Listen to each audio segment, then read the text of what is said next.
Добрый вечер, поважанае спадарства. Меня звать Зміцер Міцкевіч. Глядзіце вы праграму без акрэдытацыі. Сыходзілі мы на невялічкі перапынак на святы, але цяпер вяртаемся і будзем падсумоўваць вынікі не толькі гэтага тыдня, а крышачку далей за той перыяд, які мы прапусцілі, разам з маімі калегамі, прэзідэнтам Цэнтра Мізеса Ярославам Рамончуком. Добрый вечер, Ярослав. Прывітанне, Змітру, прывітанне сябры.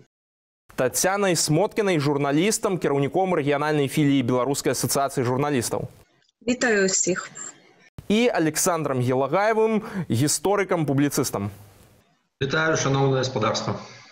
Сёння мы, спадарства, з вами абмяркуем шмат цікавых рэчаў, у тым ліку злівы размоваў сілавікоў, нестабільнасць у Злучаных Штатах, эканамічныя праблемы і падвышэнне падаткаў для рэзідэнтаў ПВТ, ну і таксама ціск на рэгіянальныя СМІ. Пачнем, напэўна, з найбольш актуальнай тэмы, самага такога яшчэ і весёлага. Гэта вось праблемы ў Злучаных Штатах, тое, што адбылося. Шмат мемаў гэта парадзіла, таму што зараз вось найбольш такім распаўсюджаным жартам з'яўляецца, што калі вашыя каляды не выглядаюць вось такім чынам, зараз у нас тут на монтажы з'явіцца, мяне можаце нават не запрашаць. Ну, таму што супадзенне проста цудоўнае, і вось гэты чалавек яшчэ ў такім убранні. Але з другога боку, смешнага, канешне, не так шмат. І, в прынцыпе, здаецца, што гэта можа стаць пачаткам такой большай нестабільнасці. Шмат хто апасаецца, што агулам гэта яшчэ, скажем так, прывядзе палярызацыю амерыканскага грамадства, якая ўжо існуе, да нейкай такой больш актыўнай фазы. Вось адразу запытаемся ў Алеся, які гэтымі пытаннямі цікавіцца, які пра гэта таксама і піша.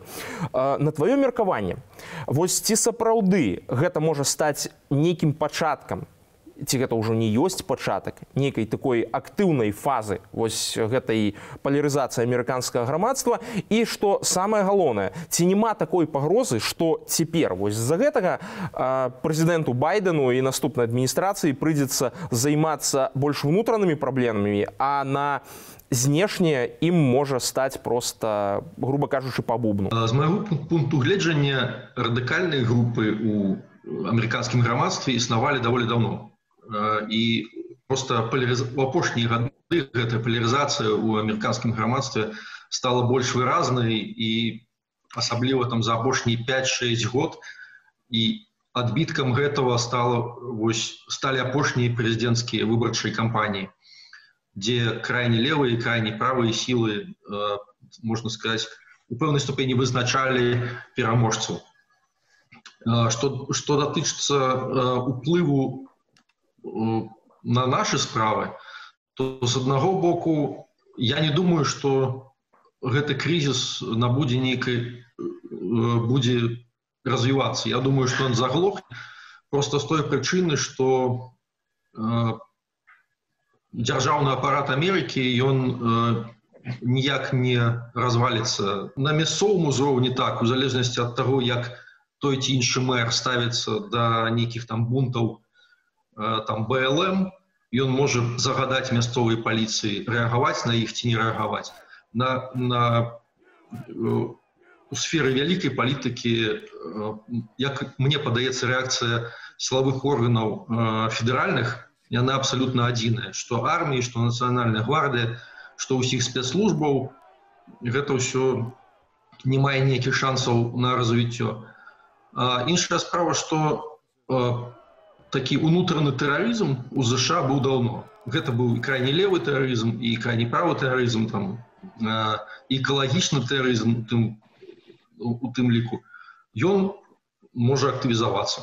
Але мне здаецца, больш важна тут это тое, што мы бачым паступовы закат таго, што можна было на постсавецкай прасторы называць амерыканскай марай.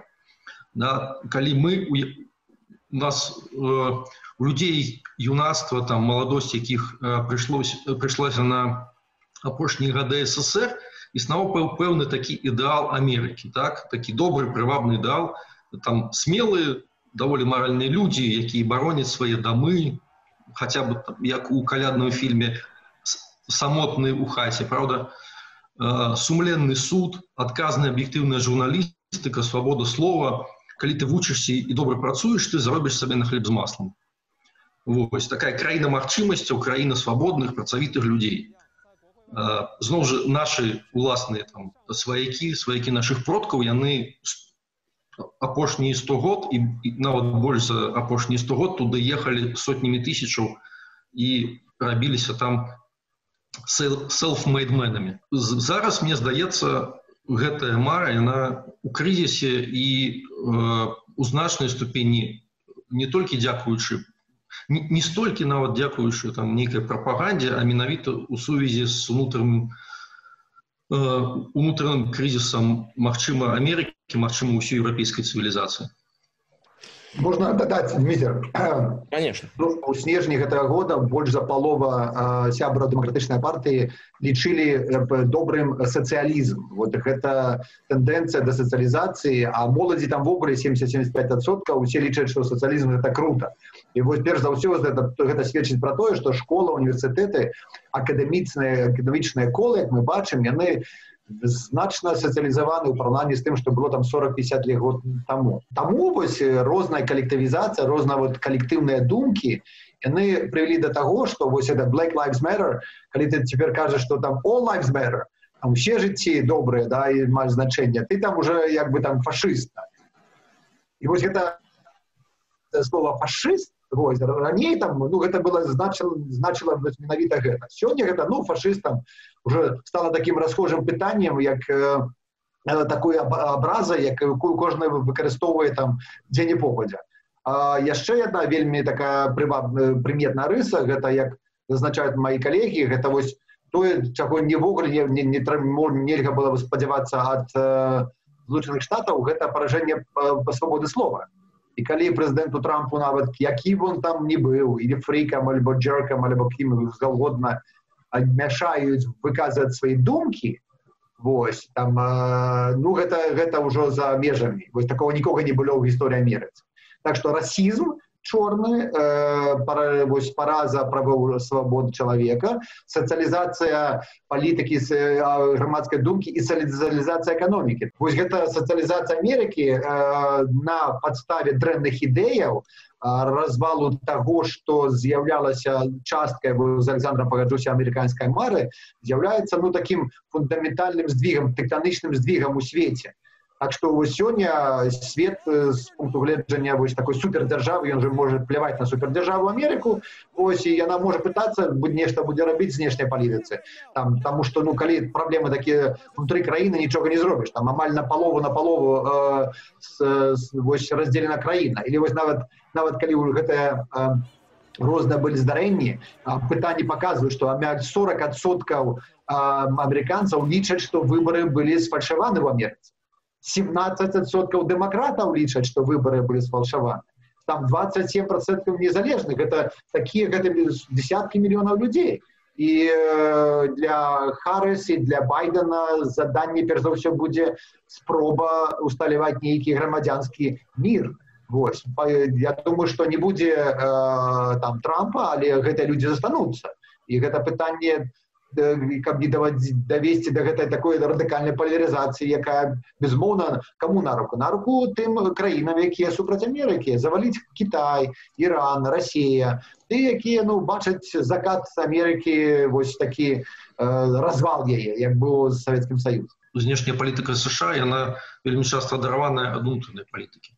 То бок шмат прапагандаваная там дэмакратычнай партіі там турботы пра правы жанчын не заміналі ёй там сябраваць Саудаўскай Аравіі там і Хілары Клінтон туды катацца рэгулярна, ці там сябраваць з Кітаем, дзе вядома, як ставяцца там да уйгураў, ці там і ледзь па апошніх там звестках ледзь не амаль што такі электронны такі канцтабар пабудавалі з этой сістэмай сацыяльнага капіталу, называецца, рэйтингу.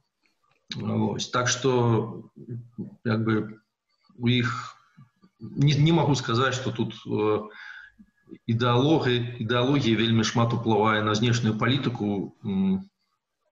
Хіба што ў той сферы уплывае ў той сферы, наколькі гэта можна падаць свайму ўнутранаму электарату.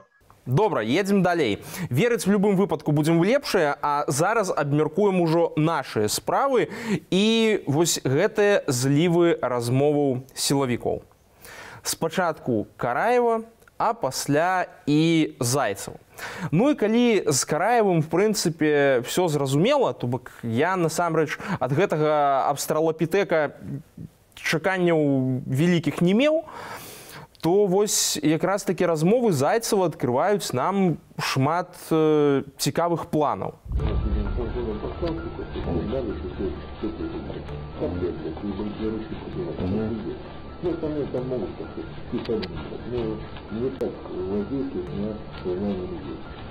І таксама тое, што гэтыя планы, аказваецца, вельмі хутка трапілі да заходніх спецслужбаў, што фактычна з самага такога сакрэтнага і на той час важнага ведомства такія рэчы у вельмі хуткім часе былі злітыя. Ну, канешне, яны не публікаваліся даволі доўга, але да дыпламатаў яны патрапілі. То бок мэта гэтага зліва яна ж была не проста не в медыйнай публікацыі. І таму тут цікавая такая рэч. Вось, Ярослав, на вашае меркаванне, вось гэтыя структуры дзяржаўныя. Як думаеце, што зараз цяпер будуць думаць і в тым жа Міністэрстве ўнутраных спраў, і в тым жа камітэце пасля ўсіх гэтых публікацый? Пасля таго, як апынаецца, што не можаш ты гарантаваць, што нават твае самыя блізкія калегі у будучым цябе не сальюць. Прытым, цяпер жа невядома яшчэ, да якіх вынікаў гэтыя злівы могуць прывесці. Дмітрий, першае пытанне, якое задаюць яны, спецслужбы якой краіны гэта злілі? Таму што, ведаеце, калі, як кажуць, Лукашенко не выканаў тыя абавязкі или зобовязания, які ён даў Путіну з пункту гледжання некага палітычнага трансферту і дыялогу ўнутры Беларусі, то і быў і Нарэшкін быў, і Лавроў быў, і Мішустін быў, і Путін там размаўляе, усе размаўлялі, а Лукашенко на сваёй хвалі, і ён, можа быць, зразумеў, што мне гэта Расія, што яны там зробяць, таму што я тут такі вось усё пад кантролем трымаю. І вось тыя злівы, я не ведаю тэхнічна, я не спецыяліст па спецслужбам па праслушке, але я думаю, што тое, што вось такія плёнкі, такія злівы атрымаліся, сведчыць пра тое, што тут не толькі там нехта з бліжэйшага атачэння КДБ альбо Следственного комитета дзейнічае. Ведаеце, для меня вось параўнанне такое. В 2014 годзе мы побачили, што вельмі якая буйная інфільтрацыя агентаў России была у Украине, калі вось здарыўся вось рэвалюцыя годнасці. І там столькі зліваў, столькі людзей было. Беларусь апошнія там 20 гадоў вельмі актыўна супрацоўнічае з Расіяй, спецслужбы, вайсковыя, гандлююць чым заўгодна. Усе кадры, якія там ёсць, яны кадры, якія вучацца ў Маскве. І верагоднасць таго, што гэтыя людзі у той альбо іншай ступені працуюць менавіта на сваіх там іншых гаспадароў, вельмі высока. Я думаю, што нават Лукашенко не ведае, хто в якой ступені працуе. Вось гэты зліў, ён таксама, перш за ўсё, б'е па ім, потому што ён думае, а хто гэта зрабіў? Я не думаю, што вось сярод гэта бліжэйшага атачэння Лукашэнкі, там всех тых генералаў, якія яго там і следчы камітэт, МВД, КДБ, там ж людзі настолькі лаяльныя за гэтыя гады, што там верагоднасць таго, што не будзе зліў нейкі, вельмі малая. А вось знешнія сілы, якія могуць купіць там нейкага начальніка, палкоўніка, майора, яшчэ некага, гэта такая верагоднасць ёсць. Я бы тут з Ярославом не пагадзіўся ў сувязі, таму што з ягонай абсалютызацыяй нейкага там расійскага фактара і там того, што усе ў нас працуюць на Расію, і, значыць... Не ўсе, шмат. І Расія тут, значыць, замаўляе, што і куды зліваць. Наколькі я памятаю, можна, менавіта у меня было такое выражение, что менавіта забойство Романа Бондаренки и хлусня з самых высоких трибунаў про эту трагедию и стала межой, после якой вось гэтую плотину прорвало и пачаліся гэтыя массовые зливы. То бок это конец листопада, так початок снежня. Вось. Причым льецца адразу з некалькіх, нават, я думаю, са многіх крыніцаў. Калі мы нават не будем згадваць про перадвыбарны перыяд, калі люди записывали размовы з сваім мясцовым начальствам, да, а менавіта про сілавікоў і высокіх чыноўнікаў, кажам, да, то бок грамадства атрымлівала не толькі запісы размоваў кшталту з голасам падобным на Эйсмонт, а яшчэ і відэа з нагрудных камераў АМАПу, і все гэта сведчыць, што працякае далёка не ў адной структуры. Сказаць, што гэта ўсё льецца на карысць там адной краіны, адна краіна гэта ўсё замаўляе, каб ціснуць Лукашэнку, не выпадае. І я б тут хутчэй сказаў, што мы, як бы, беларусы, народ неверагодны, і ніколі не ведаеш, дзе знойдзеш сумленнага чалавека, і беларусы здольныя прыемна здзіўляць, асабліва апошнім годам. І з гэтым таксама звязваю і вось гэтую плотину, якую прорвало пасля пэўных падзеяў. Александр, але зліваць інфармацыю размовы шэфа КДБ у яго офісе пры ўсім стаўленні добрым да людзей звычайных нашых, гэта, безумоўна, ёсць. Конечно, па-першае, мы ведаем, што гэта небяспечна, сапраўды, што гэтыя людзі вельмі рызыкуюць, але гэта ж, яны, як быццам бы яны менш бы рызыкавалі, калі б злівалі гэта на замову Расіі. Рызыка абсалютна тая ж самая. Як мне сказалі адні людзі, калі ёсць грошы, можна шмат чаго купіць. Калі ёсць сумленне, можна зрабіць значна больш. Так што... Тацяна, у мяне да вас вось у сувязі з гэтымі злівамі простае такое чалавечае пытанне. Як вам, як жанчыне, слухалася вось гэтыя размовы? Вось што вы проста падумалі, калі пачулі, што такім чынам размаўляе міністр унутраных спраў, кіраўнік камітэту дзяржаўнай бяспекі і іх падначаленыя, то што вось гэтыя людзі размаўляюць і думаюць вось такімі катэгорыямі і вось у такіх формах.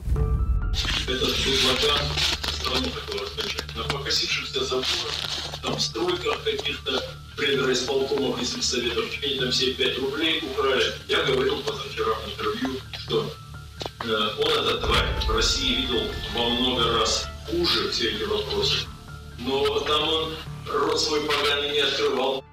Па-першае, канешне, як жанчыне, увогуле, я думаю, любому там інтэлігентнаму чалавеку, канешне, не спадабаецца такая размова, якая насычаная нецэнзурнай лексікай.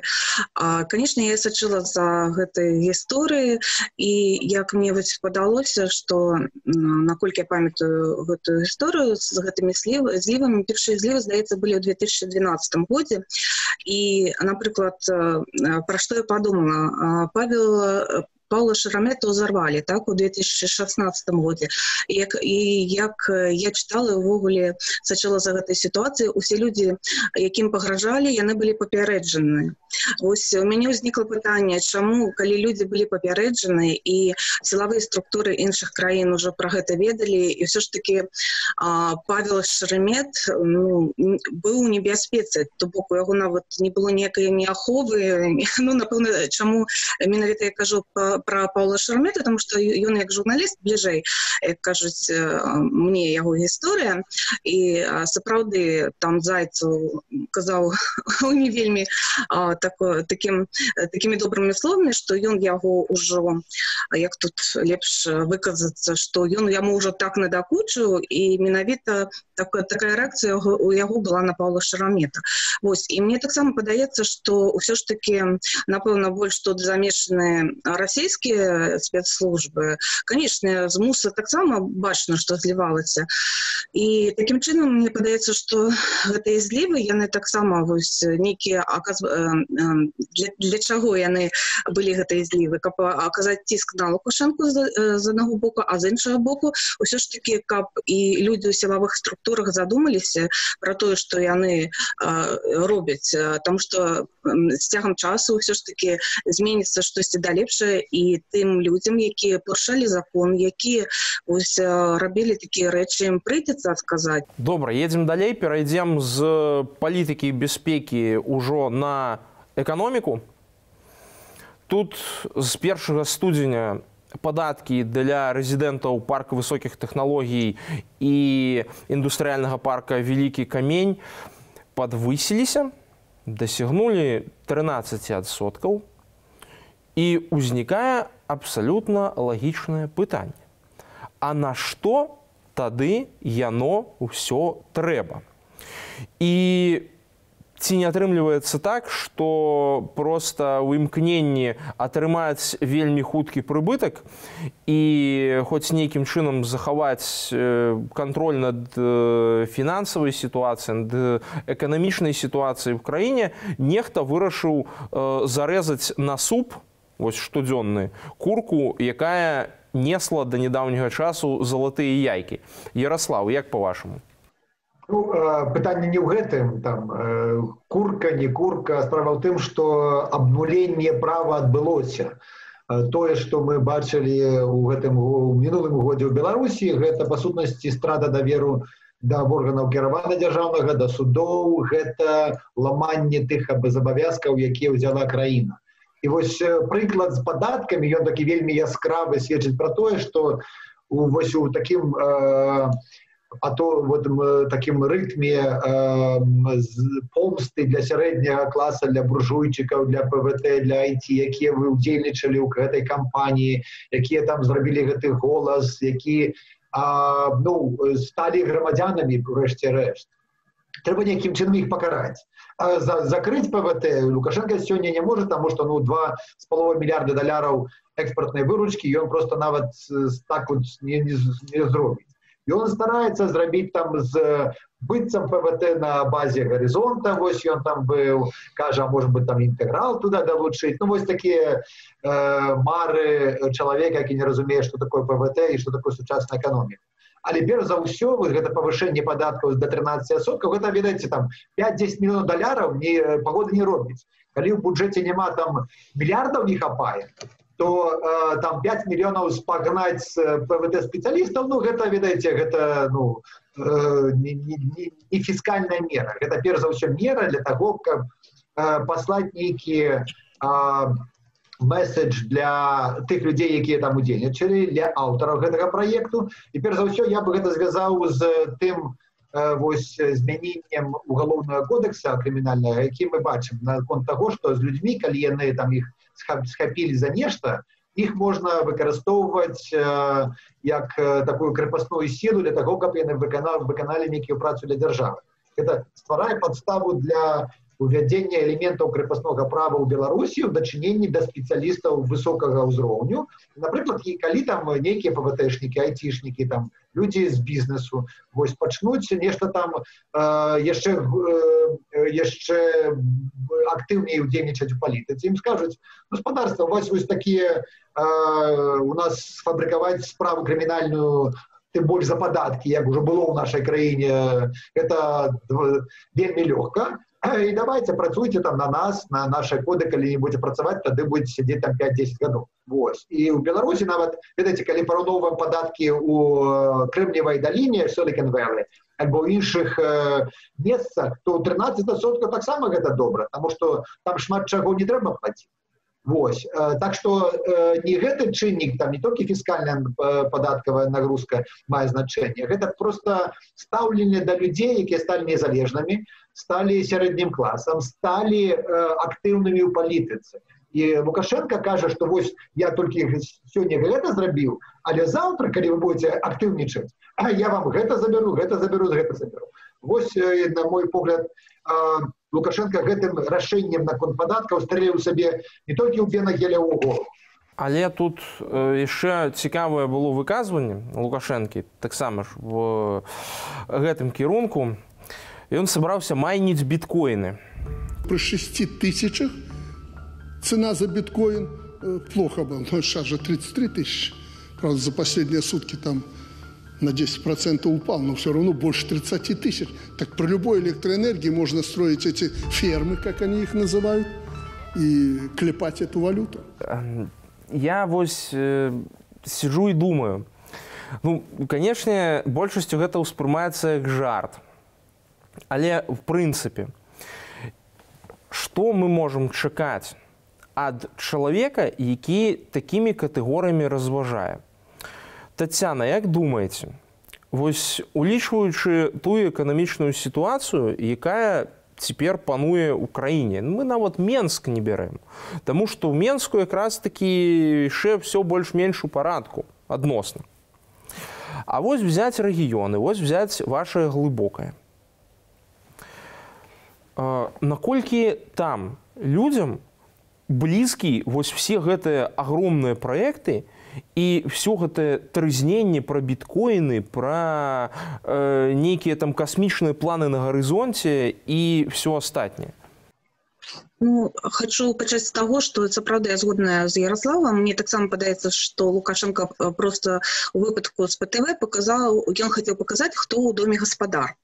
Калі ўзяць нашу мясцовасць, то, канешне, збольша людзям не да ПТВ, не да біткоінаў, а пра гэта кажуць толькі такія людзі, інтэлектуалы, якія, напрыклад, працуюць, выехалі ў Менск, яны пра гэта могуць размаўляць, там дзесьці працуюць у банках і гэтак далей, прыязджаюць да нас, і мы можам паразмаўляць на гэтую тэму. Але, канешне, большасці людзей, гэта ім проста увогуле не цікава, таму што яны зараз думаюць пра іншае, як выжыць на гэтыя там заробкі не зусім такія вялікія. Раней, канешне, напрыклад, калі ўзяць у параўнанні з іншымі гарадамі, у нас хоць маленькі горад быў, але даволі такі, я б сказала, узровень быў нядрэнны. Людзі зараблялі нядрэнныя грошы, у нас таксама ёсць там прадпрыемствы, на якіх можна было зарабіць, але апошнім часам ўсё залежыць сапраўды ад стаўлення да ўлады, ад таго, як паводзіць сябе тыя прадпрымальнікі і гэтак далей. Напрыклад, у нас быў такі вядомы старшыня райвыканкама Мурхат, ён таксама нешта не пагадзіўся з абласнымі ўладамі, у яго здарыўся нейкі канфлікт, і проста глыбока, як мы кажам так, напэўна, не вельмі такім ужо языком высокім, а проста яго пачалі дзярбаніць з усіх бакоў. Там, напрыклад, штосьці аддалі пад докшыцы, штосьці пад паставы, і паступова вось наша эканоміка таксама, якая была нядрэннай эканомікай, калі б заставаліся падаткі ў нас у глыбокім, напрыклад, у нашым горадзе, то нашы людзі, я думаю, не горш за Менск жылі б. І проста раздзярбанілі горад, і зараз гэта таксама адбываецца, гэта бачна, гэта людзі бачаць, і, канешне, ім не да біткоінаў, яны думаюць пра іншае, як бы тут зусім усё не развалілася, і засталася хоць нейкая праца, каб выжыць у гэтай вось складаны такі непросты час, не толькі ў палітычнай сферы, але і ў эканамічнай. Дмитрий, чему биткоин я тут додам просто, так можно? Конечно.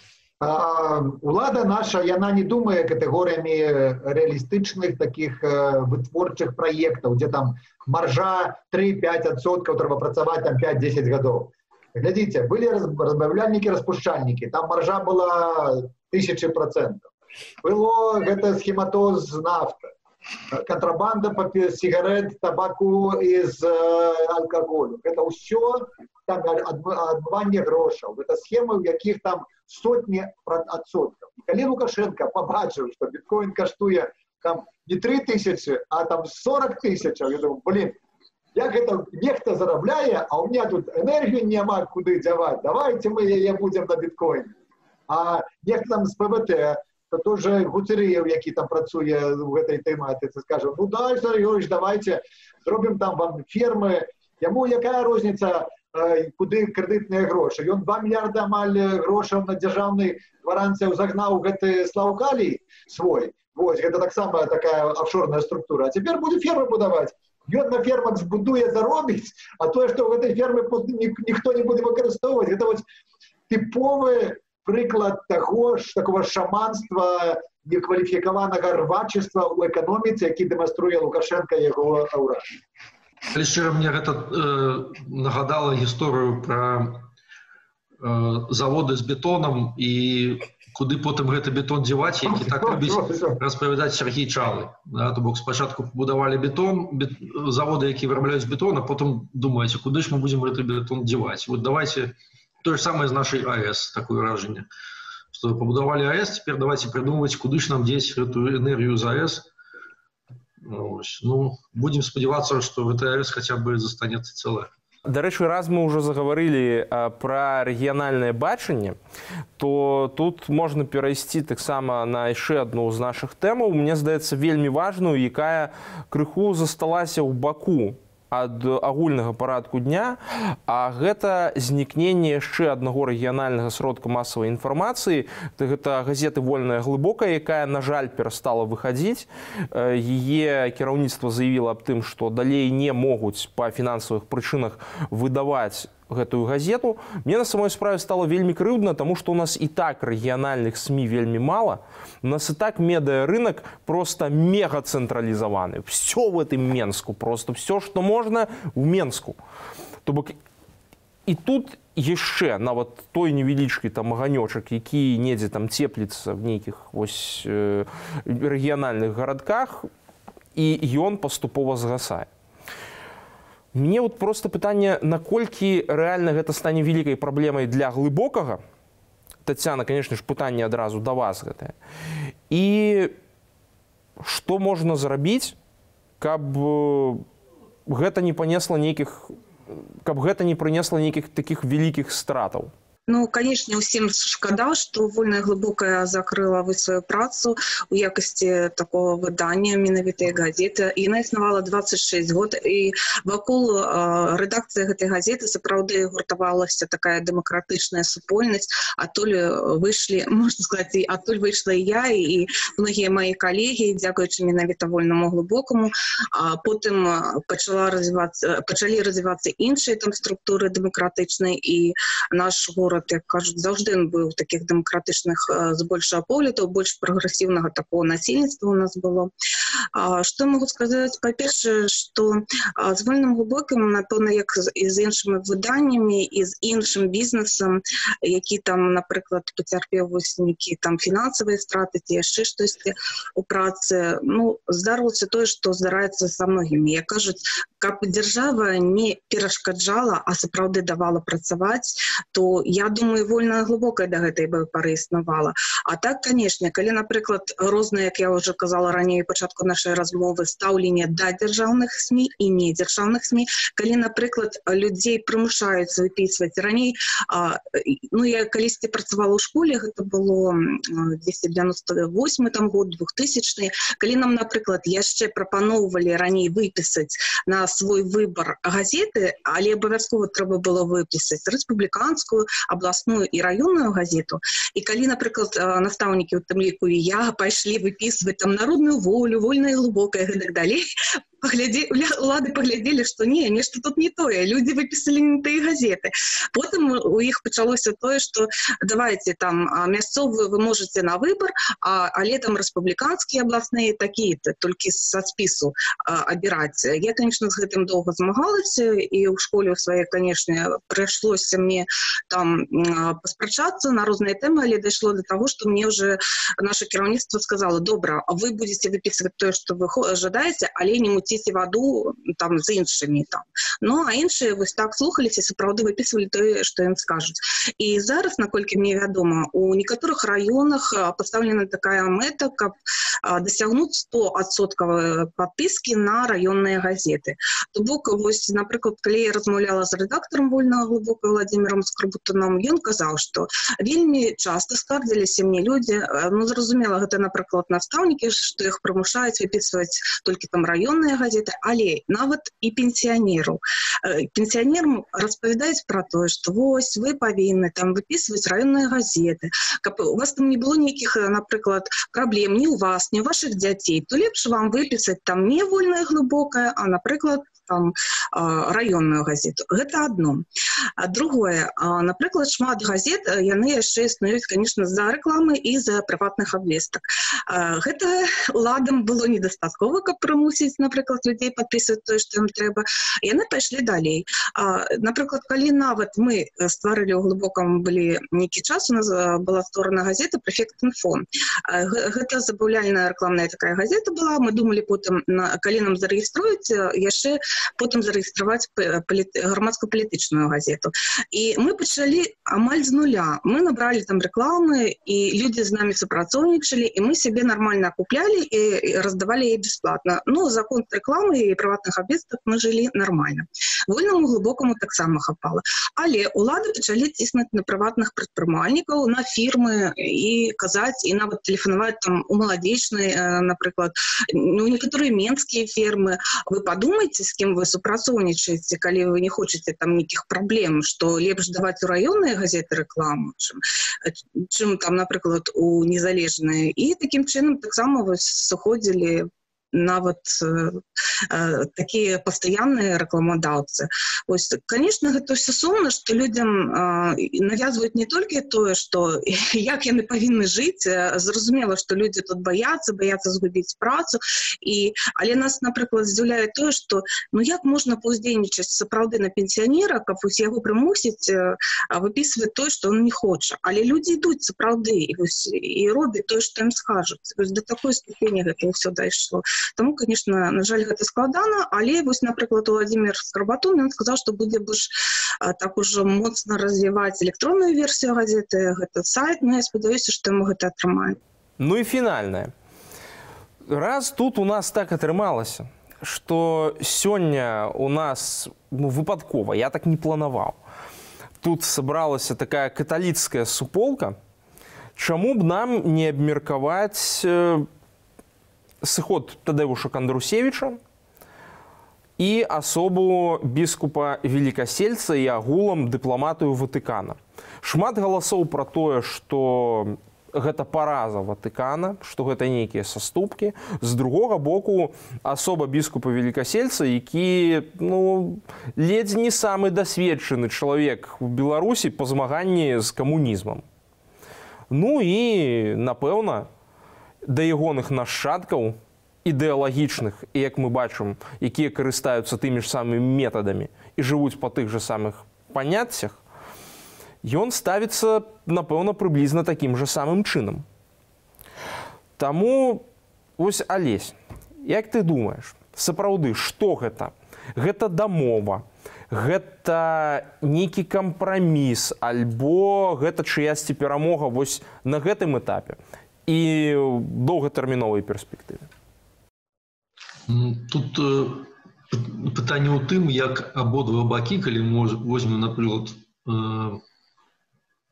людзей, якія тую групоўку, якая зараз трымае яшчэ ўладу ў Беларусі, і Ватыкан, як кожны з іх вызначаюць сваю перамогу ці паразу. Вось. Зноў жа, ёсць трэцяя сіла, так, беларускае грамадства, там, нацыянальнае, дэмакратычнае, у тым ліку беларускія католікі, якія на гэтыя закрытыя перамовы паміж першымі двума сіламі глядзяць. У кожнай гэтай сілы свае меркаванні, што такое перамова, што параза, і таму рабіць нейкія ацэнкі вельмі цяжка, таму што што такое, напрыклад, як я лічу, якое адчуванне перамогі і паразы у уладнай групоўкі. Што мы настаялі на сваём, мы знялі таго чалавека, які нам не падабаўся. Дамагліся, каб яго зняў Ватыкан. Што ён у час пайшоў на пенсію. Якое можа быць адчуванне выйграша у ватыканскай дыпламатіі? Мы вярнулі іерарха на ягоную радзіму. Яўны канфлікт з мясцовай уладай зняты. І пры гэтым новы іерарх ніяк сябе не зарэкамендаваў як нейкі сервільны да гэтай улады, якая ёсць. мы пакуль можем констатаваць, што яўна для і прынцыпова сітуацыя ніяк не змянілася, акрамя таго, што Ірак, які быў гвалтоўна выкінуты за межы сваёй радзімы, ён вярнуўся. І ён зараз можа вандраваць нават ужо ў якасці мітрапаліта на пенсіі. Ён можа вандраваць па парафіях, выступаць на гэтых парафіях. Ён вандруе і выступае. І што прынцыпова змянілася для уладнай групоўкі. Тое, што яны могуць на білта стварыць прыгожую карцінку, што мы настаялі і яго памянялі, я нешта не думаю, што карцінка, якую стварае Белта, яна неяк уплывовая на беларускае грамадства. Дыпламатыя дыпламатыяй, а як грамадства на гэта рэагуе? Вось, Тацяна, што ў глыбокім кажуць? Што кажуць звычайныя людзі на вуліцах? Ці ўвогуле яны пра гэта размаўляюць? Ці для іх гэта важная тэма? І ці штосьці змянілася? Конечно, Зміцер, гэта вельмі важная тэма. Я нават вам скажу, што 2 дні таму мы размаўлялі на гэтую тэму у Вячеслава Барка, у яго быў дзень народзінаў, і туды прыязджалі грамадскія актывісты з глыбока паўстаўшчыны Новаполацка і Полацку, і якраз гэтай тэме мы надзялілі значную ўвагу, таму што простыя вернікі кажуць пра тое, што ўсё ж такі калі касцёл выказаў сваю пазіцыю і ім былі ўсе задаволеныя, а потым паехаў у нунцы і піў так званае шампанскае з Лукашэнкам, простыя вернікі, конечно, гэта не вельмі добра ўспрынялі, і яны сказалі, што вось касцёл таксама пайшоў на нейкае пагадненне з Лукашэнкам. Хаця шматлікія разумелі, што не проста так, што разумелі складаная сітуацыя з мітрапалітам Кандрусевічым, што хутчэй за ўсё ён такім чынам дамаўляецца. І збольшага людзі ўсё ж такі кажуць, што у такім выпадку касцёл тут прайграў. Але як вось нам растлумачыў, напрыклад, той жа ксёндз Вячеслав Барок, ён кажа, ўсё ж такі не скажа, што тут Ватыкан прайграў, таму што з пазіцыі сусвету ён паказаў, што не ўсё так добра вось з вернікамі ў Беларусі, са стасункамі Ватыкана і ўладаў, што прызначаны часовы кіраўнік, і такім чынам яны паказалі, што ёсць праблема, і прыцягнулі ўвагу да Беларусі. Ох, паважанае гаспадарства, шмат чаго мы сёння абмеркавалі. І збольшага, канешне, гэтыя інфармацыйныя нагоды негатыўныя. Але як пеецца в адной вядомай песні, мінус на мінус – это плюс, аставайся настоящим. І вось гэтага і хочацца ўсім пазычыць, каб заставацца сапраўднымі і бачыць ва ўсім негатыве, ва ўсіх выкліках толькі магчымасці для самаразвіцця, для ўдасканалення, для атрымання нейкай выгады агульнай і для духоўнага росту. Вось гэта вельмі важна. І нават тое ж самае закрыццё газеты «Вольная глыбокая» і праблемы ў касцёле толькі робяцца прыступкай для нашага з вамі далейшага развіцця, для шляху, для выхаду з гэтай цемры. З вами быў Зміцер Міцкевіч. Вы глядзелі праграму без акрэдытацыі. Добрых вам выходных, добрага вам вечару.